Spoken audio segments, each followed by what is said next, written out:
and we have our presenter.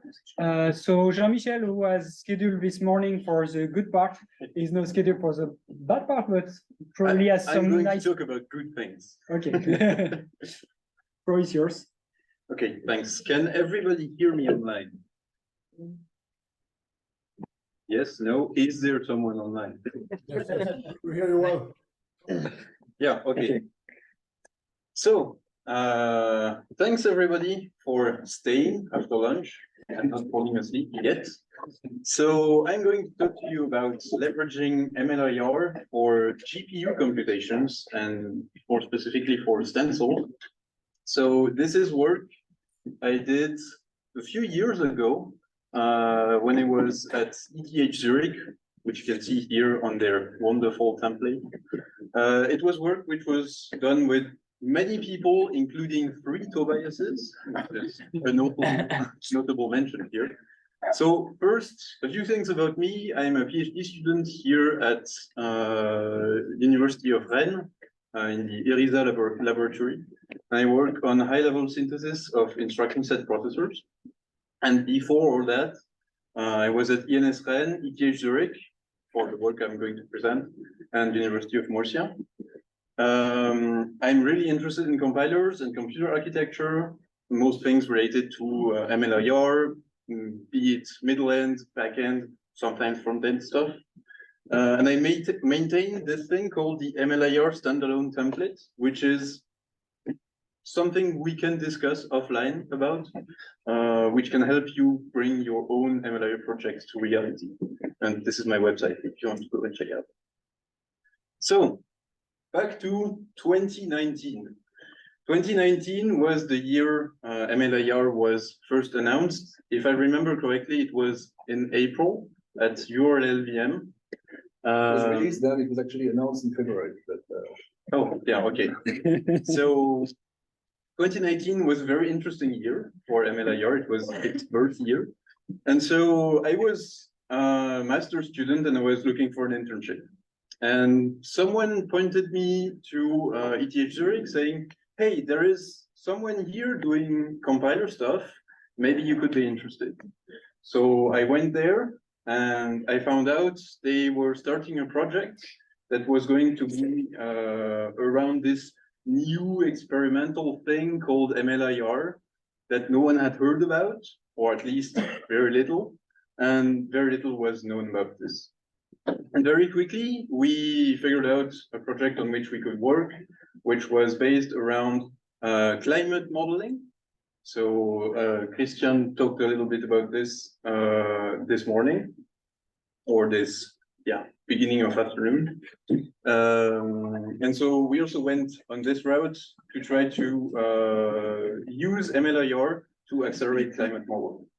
And very quickly, a few partners came together to form what we called back then the Open Climate Compiler Initiative, yes. So these were ETH Zurich, Météo Suisse, which is the equivalent of Météo France, but in Switzerland. Vulcan, which is a company in the US, which was founded by some people from Météo Suisse and other people from around the globe. It was working on HPC, climate modeling, simulations and stuff, and the Swiss National Supercomputer Center, who was also very kind to provide support and infrastructure. So first, what do we know about climate modeling today? So this is from a presentation I did in Switzerland, so this is a very local example. Maybe some of you know this peak. It's the Matterhorn. And so we want to model climate and to predict things about climate, especially if I want to do a hike around this peak. I would like to know if there is, let's say, a cloud here, or are there clouds anywhere around the peak? So for that, I subdivide the Earth into small pieces, and I try to figure out at each point, okay, what is the pressure, what is humidity, the temperature, the winds, etc. Okay, so this is not reality. Today, we are not computing with grids who are this precise. Today, we're not even at this scale. Not even at this one. Not yet. Maybe are we at this scale yet? We are at this scale. At least in 2019, this was state-of-the-art climate modeling. So you see Matterhorn, which stood there before, is here now. The problem is banner clouds are only attracted to very high peaks. I don't see any high peak. So we need a way to model climate and surfaces of the Earth or regions of the atmosphere in a very fine-grained way. And for this, we need fast simulations. We need fast hardware and we need fast software. The thing is, when we try to work with stencils, we are not only working with computer scientists and computer architects who know the underlying software, etc. Exactly like Christian mentioned, we work with people from very different backgrounds. Some come from physics, others come from meteorological sciences, some are computer scientists. And so all these people need to work together. So at the time in Switzerland, there was this ongoing effort to try and modernize the climate modeling code. So it all started in 1998. I was born in 1998. So this gives you a sense of scale where where I stand on this time scale. So in 1998, everyone was doing Fortran, and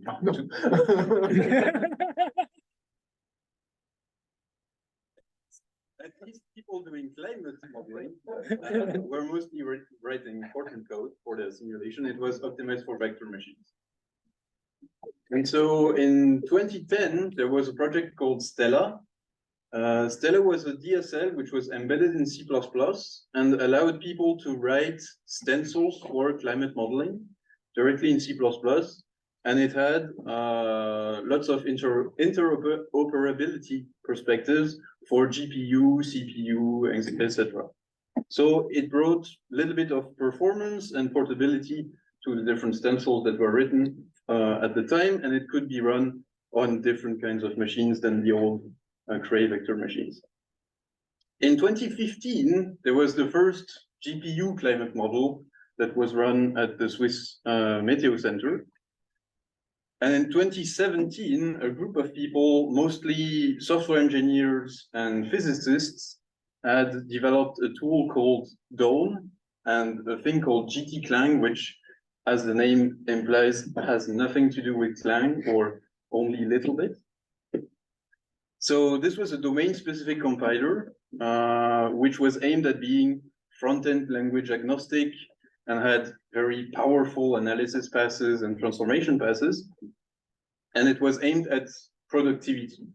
So before, you had physicists writing Fortran code, then you had them write C++ code, and they figured maybe they would be more productive and could focus on important things if they could just write something in a DSL that was specifically tailored to their needs. So first, I'm going to talk a bit about what the problem is, why we want to model this as a DSL, and then how we leverage MLIR to accelerate this and make something that works. So the idea here, as Christian mentioned again, I'm lucky to be after Christian, so he said most of the things I'm going to say. When you're trying to model climate, you want to solve differential equations. And this is often done using what is called finite differences.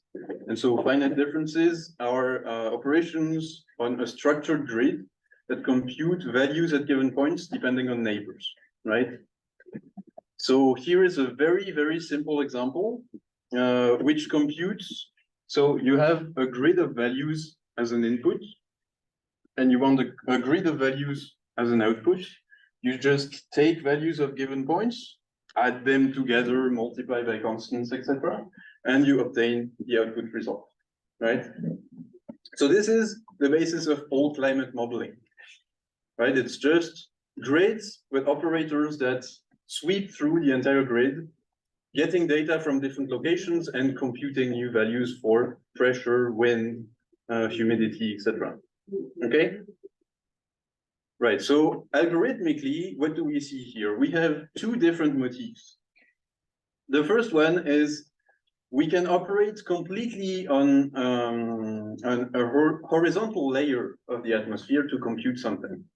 If we compute on the horizontal layer, there are mostly horizontal dependencies. Sometimes you need to query above directly or directly below yourself to check if you are in the correct bounds, but it's mostly horizontal dependencies. Otherwise, sometimes you have stencils that go up the atmosphere. If you go up the atmosphere, you have mostly vertical dependencies, and these are loop carried dependencies. Because usually what you do is you process the atmosphere layer by layer, right? So here you have carried dependencies between all the different layers. So how did they model this in a DSL? So this, when I first arrived at ETH, this was the state of MeteoSwiss infrastructure regarding stencils and how they computed, how they compiled stencils to run on supercomputers for simulation. Sorry, Yes. this tridiagonal structure, is it only going bottom up, or do you also have like maybe reflections on clouds? So sometimes it can go up and down in the same stencil. Usually it goes only up or only down. So you have an up phase and down phase? Or... Yeah, exactly. And so you have different, let's say, standardized kernels that use standard algorithms, I guess. Except you have two time dimensions. Yeah, exactly. Vertical and time. Yeah. Okay, so this is the kind of DSL the physicists at MeteoSwiss were working with. So even for someone who isn't an expert in meteorological sciences, it's kind of easy to understand. You have your operation here, which is average, and you define this vertical region. So a vertical region is where do I start and where do I end in the atmosphere to do my computation, 0 being the Earth. And if I remember correctly, it was 1027 was the maximum one, don't ask me why. And so then you do your computation on a grid and you get a result. So this was done inside a domain-specific compiler, which is called DOLE. It took this code as an input and transformed it into a high-level IR. We already see a structure here that can be reminiscent of MLIR and its ideas. If we have a high-level IR, we might have something that is a low-level IR later. So after this, as I said, there's a low-level IR, and this was emitted by what was called a parallelizer. So this added synchronization, tried to solve data races when possible, and added safety checks. So if you were out of bounds, this was the part of the compiler that was going to insert the code that would tell you, hey, look, you tried to override the bounds of Switzerland, and you're not allowed to compute the clouds in Germany. So after this was an optimizer that operated on the low-level IR. So it took low-level IR as an input, did some transformations, and spit back low-level IR. This was mostly for caching, data locality, and memory things. And at the very end, you had a code generator. What was very nice about this code generator is that it could output to 3 different targets. First one being CUDA for execution on GPUs. Then you had grid tools, which was basically a set of libraries for C++. So grid tools could be the CPU backend, CUDA being the GPU backend, and debug was a special kind of backend that added instrumentation and lots of different helpers to debug stencil code. And so the debug target here had also a very challenging problem to solve. It needed to correlate the output of the compiler to the input DSL code, which went through all these phases here, okay? So this was a very difficult problem that required constant maintenance, because each time someone added a new pass to the compiler, they would forget to propagate all the location information. And then all the debug information would say, okay, there's an error. I don't know where it happened, but you did something wrong. And the stencil code was 1,000 lines long. Okay, and so this was GT-Clang, but the ecosystem for climate modeling is way bigger than this. So here I listed some of the DSLs that existed in 2019 for climate modeling. So these are only a small part of the big picture today of all the DSLs that exist. And so this was the premise for the project. And we were like, okay, so we have this DSL compiler and we have this new thing called MLIR. Maybe we could try to unify things. Maybe we could try to create something standard, right? And so many of you may know this cartoon from XKCD. We might have been in some sort of situation like this. Okay, but let's continue. We want to create a new compiler using MLIR, and we want to compile stencils for climate. So what are we going to do? As you know by now, MLIR is organized in dialects that operate at different levels of abstraction. And we also want to reuse the infrastructure provided by MLIR, the dialects provided by MLIR, so that we don't have to rewrite the entire thing from scratch. So the idea here was, at the time, there were fewer dialects than today in core MLIR. We had the affine dialect for affine for loops, standard ops, which is the old name for the Aritz dialect plus some other operations, and GPU, which was targeted at GPU code emission in the backend. So we said, okay, we can use affine loops because most stencils are just affine loops, standard operations, and GPU because we want to target NVIDIA and AMD GPUs. So all we need to do is write our own stencil dialect, and then it should work, right? So as Simon demonstrated, it's not that simple, but it was simpler than what he mentioned. So the first thing here is, okay, we want to do this compiler. How are we going to organize the steps we are going to take in order to go from the stencil representation all the way to the GPU representation? So the first thing here is we need to think about how the stencil will be executed on the hardware.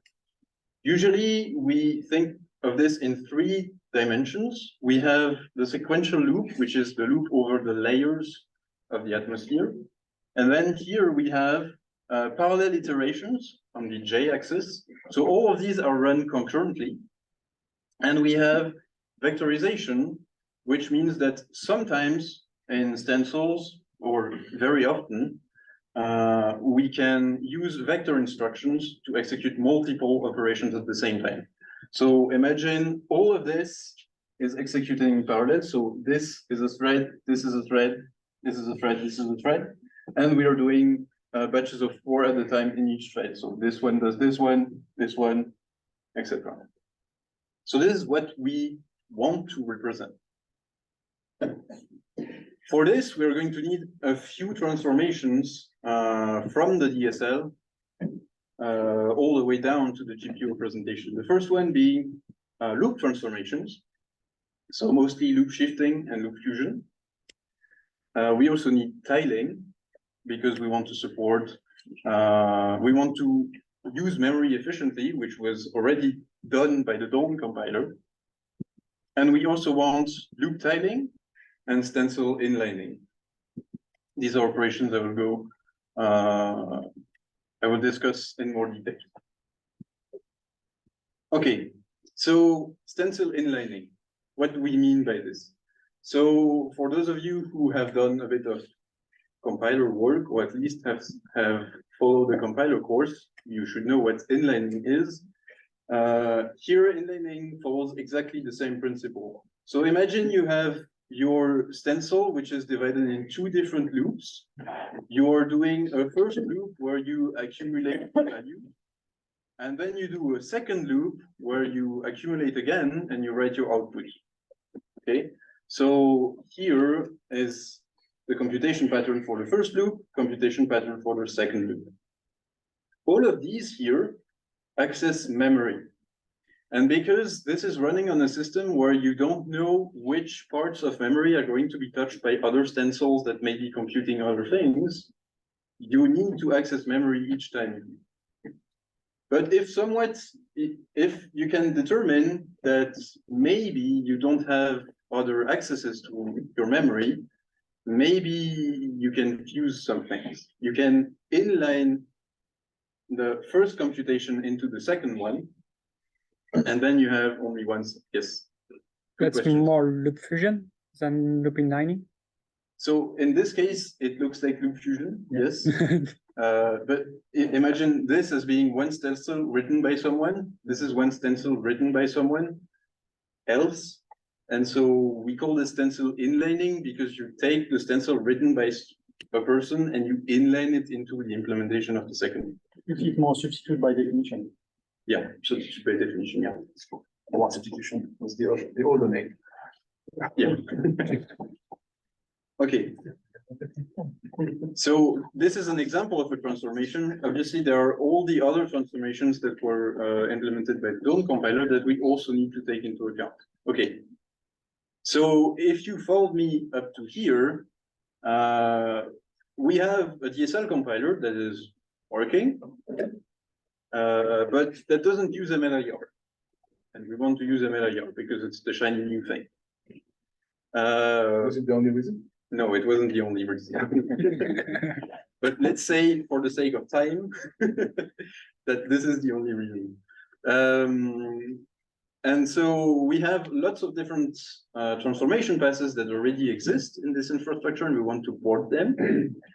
And also remember, you are a student and you are not a full-time compiler developer for the last 20 years. So how easy is this? Let's see how easy it is. So here I took another example of stencils. So this is a more, let's say, a classic thing in climate computations, where you have this horizontal diffusion. You compute two different stencils, one after the other, and then you have a value that is diffused into the entire space. This is the DSL form, which was the thing that was used at the time at Météo Suisse. And so we take this, we input it to GTClang or DON, the name of Météo Suisse compiler, and this outputs the high-level IR. The first thing we want to do is model this IR. We want to have our stencil dialect represent the operations from this file. And so the first thing we do is we create a stencil dialect and we try to verbatim, nearly, transform this input file here into an MLIR file. So I know this is the first time today, I think, nearly, that someone has shown real MLIR code on the slide. Is everyone, thank you, is everyone familiar with the syntax here? I know there are lots of percent signs, but think of them as parentheses in Lisp. If you don't put them, it doesn't work.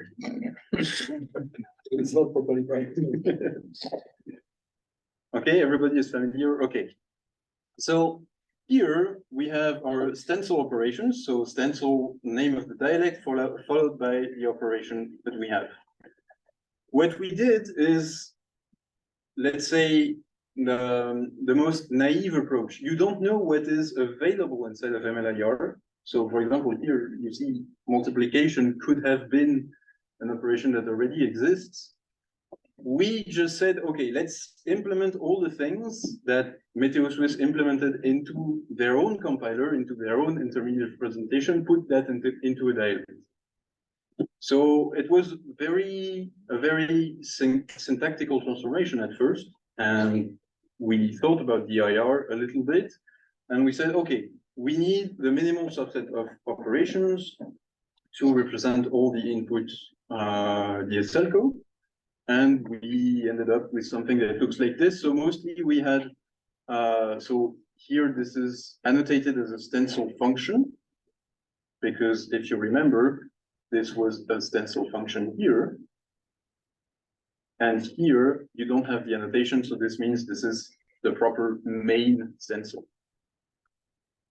So we have constant offsets that allow us to specify offsets in 3 dimensions to go into a given direction in the grid. We have reads that read from what we called stencil fields, the stencil field being just a grid of numbers that is laid out usually horizontally. And so we have offsets, we have reads, and then we have arithmetic operations. That's all we use, right? At least to start with. And here in the main stencil, you see 2 different things. You have here some initialization code, and then you have here the vertical region, which we saw in the DSL example. So here, this is just some bookkeeping, and you see this stencil context operation. This is an intricacy from the language where k start and k end, these 2 variables here, are specified in a somewhat weird way by the user and somewhat automatically determined sometimes. This is where the 1027 comes from. So this is just to show you that if you want to adapt MLIR to an existing infrastructure, you are free to add all the semantics you want to an operation, as long as it stays within the boundaries that Albert presented. It's SSA, or at least it fits into a graph region, and it has somewhat of a consistent syntax. Yes. Just one question. Is this stencil IR dialect, sorry, something that you created entirely, or is it? Yes, it is. I guess you present later the link with the stencil, which is already provided by in MLIR. So there is no stencil provided in MLIR, as far as I know. I don't think so. The thing I presented earlier, where I had this MLIR box and stencil, I said this is what we want to have at the end. Okay. So the stencil dialect fits inside the MLIR box because it's written in MLIR, and it's the only part we need to implement in theory to have everything we need to have a working compiler. Okay, so now we have our dialect here, and then we said, okay, we have inlining. So how does inlining work? Here you see we have this operation, which is stencil lambda, which is similar to a function call. We could have called this stencil call, but someone was a fan of functional programming. So this here is a call to Laplacian. What we want to do is take the code of the Laplacian, put it inside of here. Normally, if we were to write everything from scratch, we would have to manage the context, the variables, the values, bind all the values to new names, etc. But in MLIR, it was quite simple to leverage the existing infrastructure. We had this function inliner. We provided, I think it was one method in C++ to our lambda operation to say, hey, this is exactly like a call. There's a function name, parameters, and then we ran the compiler, and there it is. So inside of our vertical region now, there's no call to Laplacian. Yes, there's only the contents of Laplacian. You are speaking about subtle things to handle the K start and K end. You completely autonomous in mind, or? What do you mean? Can you go back to it? Yes. I'm not used to the big thing that I did. You have some complex. Yes. Like you start with K end. And this And this is these are information that are completely orthogonal to what we are trying to do with learning. Yes, so here what we are doing here is querying the execution context. It's like accessing some kind of global variable somewhere that contains k-start and k-end, some kind of hash map somewhere. And what we are interested in are the values 1 and 2. We are interested in the variables to which they bind, but not in their actual value. So these are the parameters here that are then used later in the stencil, but because they are passed as a parameter to the vertical region, then we can operate on them inside. Okay, so now we have inlining. Okay, so we're not very far from DOM. At least we are a bit closer to something that resembles the original compiler. Okay, now we have inlines. Another thing that is usual in stencils is to split vertical regions. So when you operate on the atmosphere, sometimes you have dependencies that occur only at certain places, or you want to parallelize more, or you want to use memory more efficiently. So you want to split the vertical region into 2 different regions. For this, again, we leverage the MLIR infrastructure by saying, okay, we want to split each time we write into memory, okay? Because each time we write something into memory, we can say that we have executed some kind of it's a portion of the code that produces an output, and then we can consume this output in another vertical region later. What we say is we take the write operations in our IR, which is easily matched using the pattern matching infrastructure provided by MLIR, and then we insert new operations if the write doesn't happen at the vertical region boundary.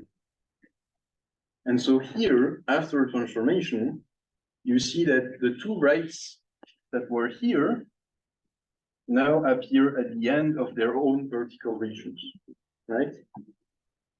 Okay, and again, regarding k-start and k-end, here k-start and k-end didn't need to be changed, but the computation would have been automatically inserted if they would need some kind of change.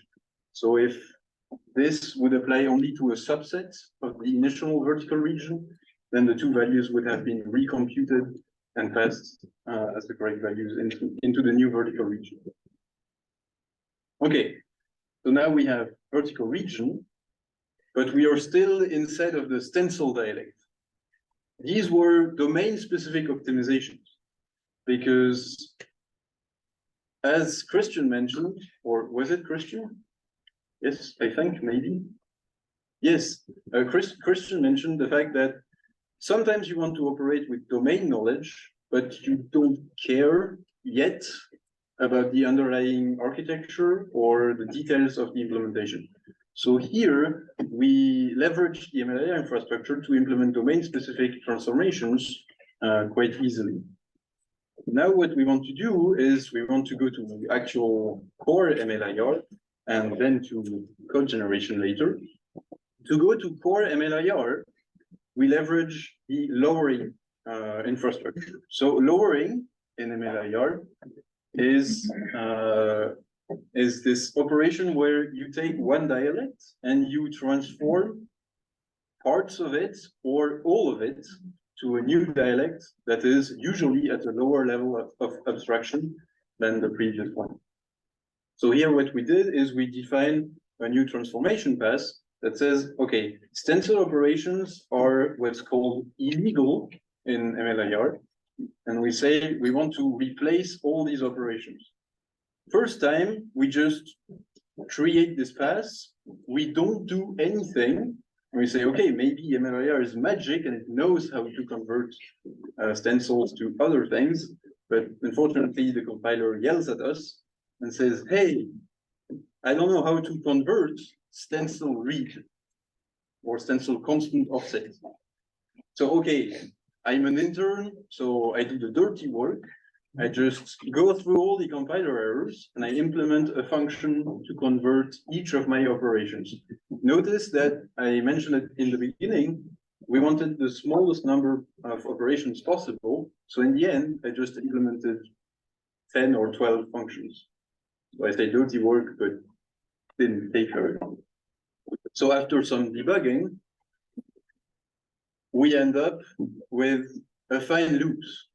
So now you may say, okay, you wanted affine loops, but why is stencil still there? It's like Simon's problem. Where is lineal still there? I cannot seem to lower it, right?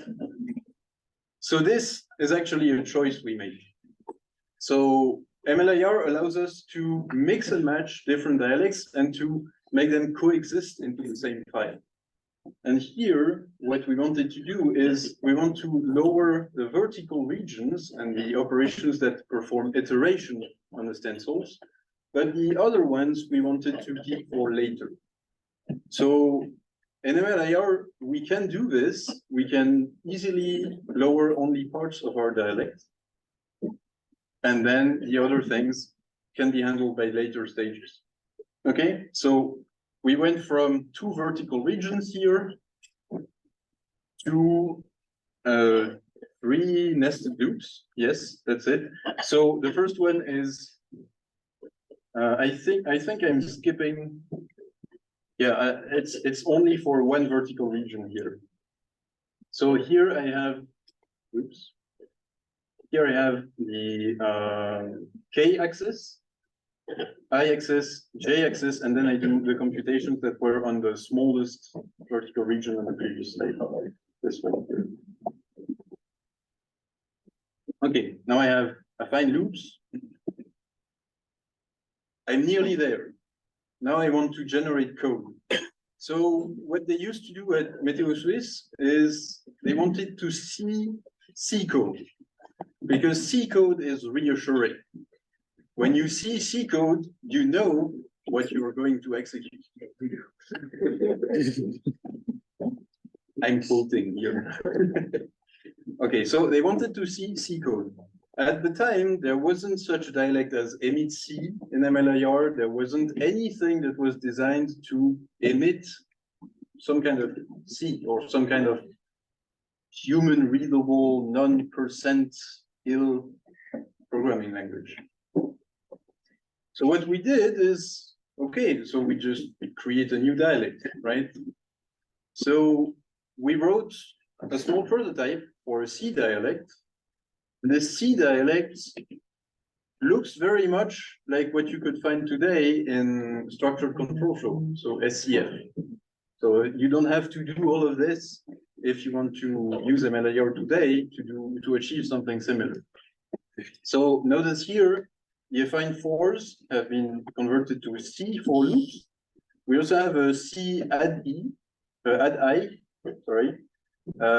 This is because, once again, we wanted to reinvent everything. It was mostly because we were working with custom types here. And so this should be something prefixed by something else, but whatever. So we are working with custom types here. And so the easiest route we found at this time to implement what we wanted is to add the operation to our own dialect, which I agree today is a very questionable choice.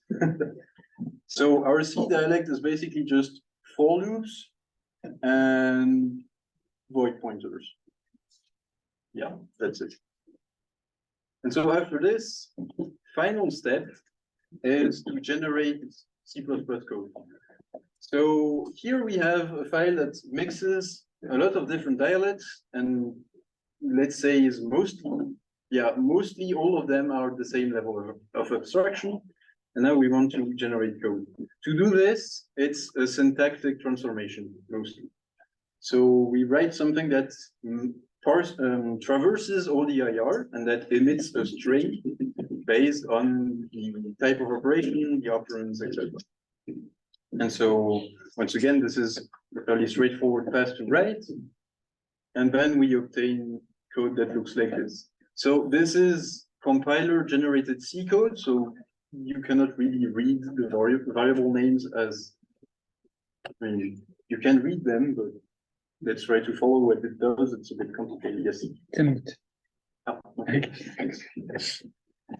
Okay, so now we have a compiler, basically, or a transpiler that goes from the Meteor Swiss DSL all the way down to C. Now we have C, we can compile it, we can run it on CPUs, on supercomputers. Okay, what's next? There was this low-level IR in the original compiler, and we didn't touch the low-level IR yet. This is because, as all internships go, they are limited in time. And so this was going to be the next step, and we started working on converting the low-level IR. Again, here, we went from affine loops and stencils to C and then to C++, but nothing stops us from staying in stencil land and affine land and going to the low-level IR, while still keeping this for debugging purposes. So if we still want to emit C and try something else, we can still emit it from here, and then we can branch off, go to low-level IR and auto transformation. Right, and so all of this led to a paper that was submitted 3 months after the end of my internship. So I'm not here, I'm in the acknowledgements, I'm an intern. Oops, sorry. So this is the final design that ended up being implemented. So we have our stencil dialect here, and it uses affine SCF, which was standardized just before the paper was, standardized, merged upstream just before the paper was submitted. The standard dialect, and then we go to GPU, which is already included in MLIR, and it has backends for both NVIDIA and AMD GPUs. And so it uses all the passes I described in this presentation. And I just put some results in because this is a scientific presentation. I need to put some graphs. So here are some kernels that are usual in climate modeling. And these were all compiled using the toolchain that we built. And we observe here that on 32-bit floating points, we have runtimes that are significantly lower than the original implementation that was produced by the Meteor Swiss compiler.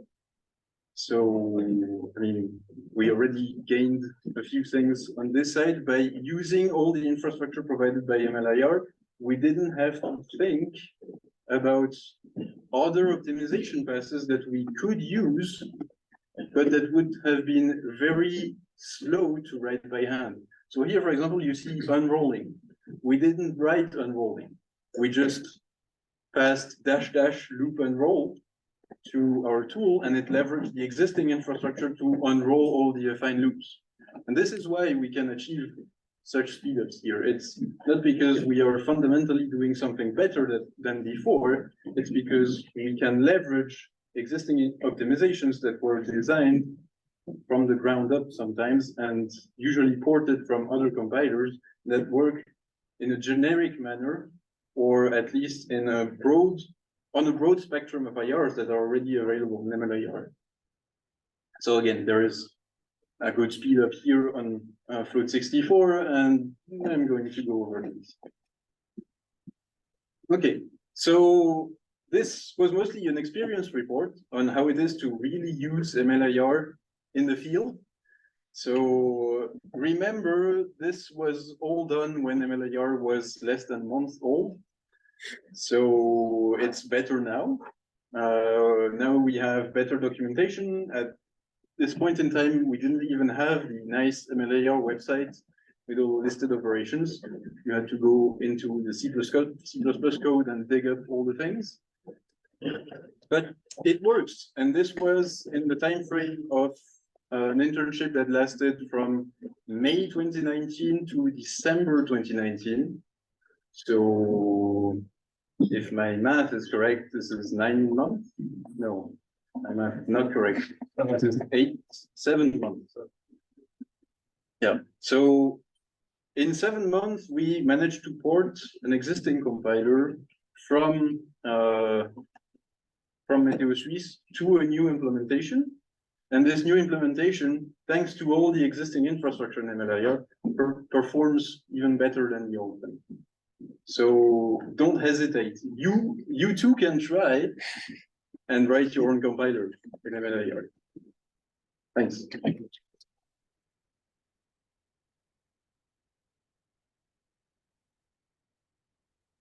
Are there any questions? Yes. How do you deliver the inline problem? Yes. I missed something. At which point,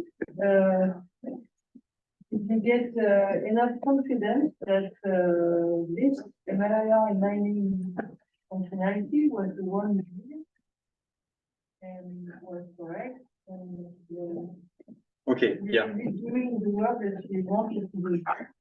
Okay. So our problem here in the initial code looks very much like function inlining. Yeah. It is function inlining. Yeah.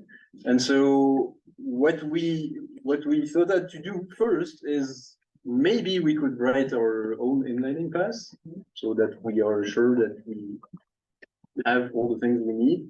But MLIR already provided this function inlining facility, and function inlining being mostly a well understood problem for simple functions like this, we just tried it.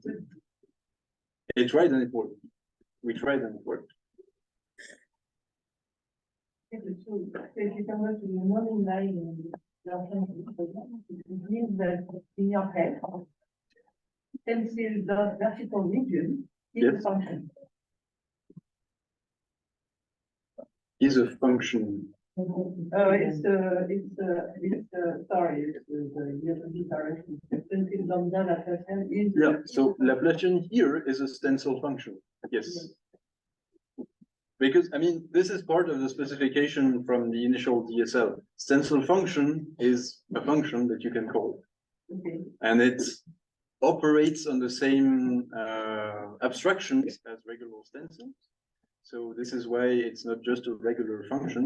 It's because it has this implicit iteration of all the domain and things like this. And maybe this is also in the background of your question, but it has also restrictions on what operations you can use inside, or it doesn't. Like affine 4, for example, you cannot do random loads and stores. Yes. But is it the same here? So, first of all, does it have to be pure? Or can you do other things? So vertical regions, yes, okay, vertical regions can access all the fields that are provided to this horizontal diffusion stencil. But apart from the context here, that cannot be accessed inside vertical regions, you cannot access any global state. You have this flow of values that comes in from the fields here. And at the end, you need to stencil right to an output field. But you cannot mess here with global state or side effects or things like this. But you could write anywhere, or you have to write. You have to write in one of the arguments here. So here you have arg0, which is used. We don't have the load. We don't have the load here, but you see that we write to arg1. So arg1 is the output field for this stencil. So what if I wrote into arg0? So if you wrote into arg0, the front end would complain, because so this is enforced by the front end, which doesn't really appear here, but as many engineering projects, some things are hard coded. If your field starts with out in its name, it's an output field, so you cannot write to it. So, Static analysis. but yes, so you can always inline inside a vertical region because it's just pure function. you're operating on input values, you're producing input values. It's the same thing for stencil functions here. They don't have an output here. You're doing some assumption on the context in which you are applying the language. I'm not sure. I see what context you're talking about. Okay, maybe we can put this. Okay, yeah, sure. Any other question online or here? I have a question. So you mentioned that you did that as an intern.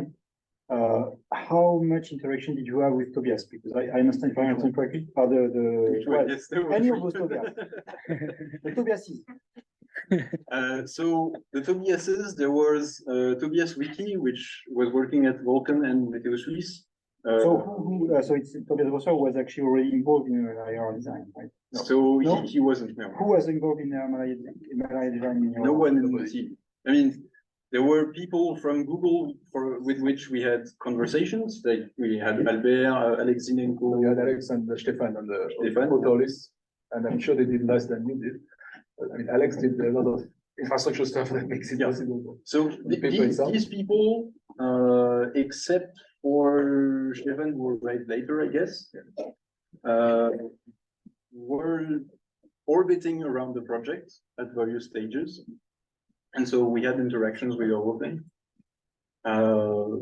But I mean, it was mostly development and discovery for many people because, I mean, even among the authors here, MLIR was young for many different people.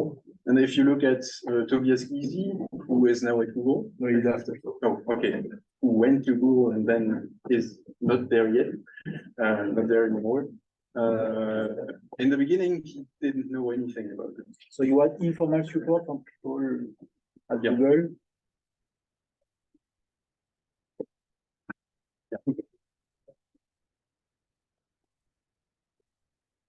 Okay, thanks our speaker again.